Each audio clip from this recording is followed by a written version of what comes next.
क्या आपको पता है कि सीबीएसई बोर्ड एग्जाम्स में एग्रीकल्चर चैप्टर से एक क्वेश्चन फिक्स होता है और वो है प्रिमिटिव सबसिस्टेंस फार्मिंग। हर साल बच्चे इसमें स्लैश एंड बर्न का लॉजिक गलत लिख कर आते हैं। अगर 3 या 5 मार्क्स पूरे चाहिए तो अगले 5 मिनट ध्यान से सुनना। चलो इसे एक स्टोरी से समझते हैं। इमेजिन करो एक पुराना जमाना या फिर एक ऐसी फैमिली जो किसी जंगल के पास रहती है। उनके पास ना कोई ट्रैक्टर है ना कोई महंगी मशीन। वो क्या करेंगे? इसे ऐसे समझो जैसे आप एक सर्वाइवल गेम खेल रहे हो। आपके पास सिर्फ एक पुरानी कुल्हाड़ी, एक एक्स और एक डंडा है। आपने थोड़ी सी जमीन साफ की, वहां बीज बोए और बस भगवान से प्रार्थना की कि अच्छी बारिश हो जाए ताकि खाना मिल सके। यही है प्रिमिटिव सबसिस्टेंस फार्मिंग। प्रिमिटिव मतलब पुराना और सबसिस्टेंस मतलब सिर्फ इतना उगाना कि पेट भर सके, बेचने के लिए नहीं।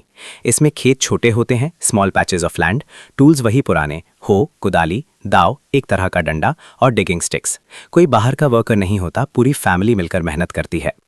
अब एक एनसीईआरटी का कीवर्ड पकड़ो, स्लैश एंड बर्न। इसका लॉजिक बड़ा सिंपल है, पर एग्जामिनर को यही चाहिए।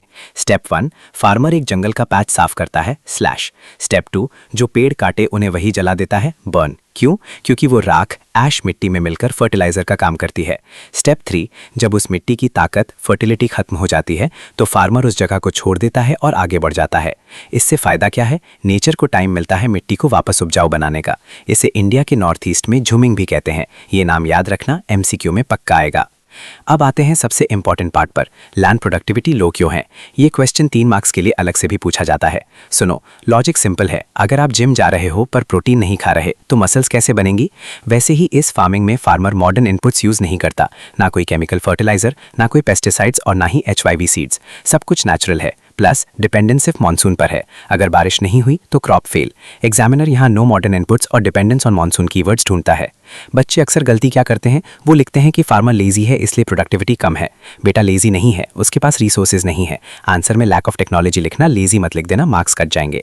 तो दोस्तों, I hope primitive subsistence farming का पूरा कॉन्सेप्ट दिमाग में फिट हो गया होगा। अगर ये वीडियो हेल्पफुल लगी तो लाइक दबाने में कंजूसी मत करो। अपने दोस्तों के साथ शेयर करो ताकि वो भी रट्टा मारना छोड़ दें। और हाँ, अगर आपको मुझसे डायरेक्ट पढ़ना है और ऐसे ही हर कॉन्सेप्ट को क्रिस्टल क्लियर करना है तो डिस्क्रिप्शन चेक करो, वहाँ मेरी 1-on-1 सोशल साइंस क्लासेस की सारी डिटेल्स हैं।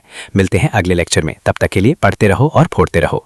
लेक्चर खत्म, अब निकालो कॉपी पेन। ये रहे top 5 exam points. Definition: primitive subsistence farming is practiced on small patches of land using primitive tools like hoe, dao and digging sticks. Slash and burn. It is also known as shifting cultivation. Farmers clear land by cutting and burning vegetation. The ash acts as a natural fertilizer. Jumming. This farming is known as jumming in northeastern states like Assam, Meghalaya, Mizoram and Nagaland. Crucial for MCQs. Natural dependence. It depends entirely on the monsoon, natural fertility of the soil and environmental conditions. Low productivity. Productivity is low because the farmer does not use modern inputs like chemical fertilizers, irrigation or pesticides.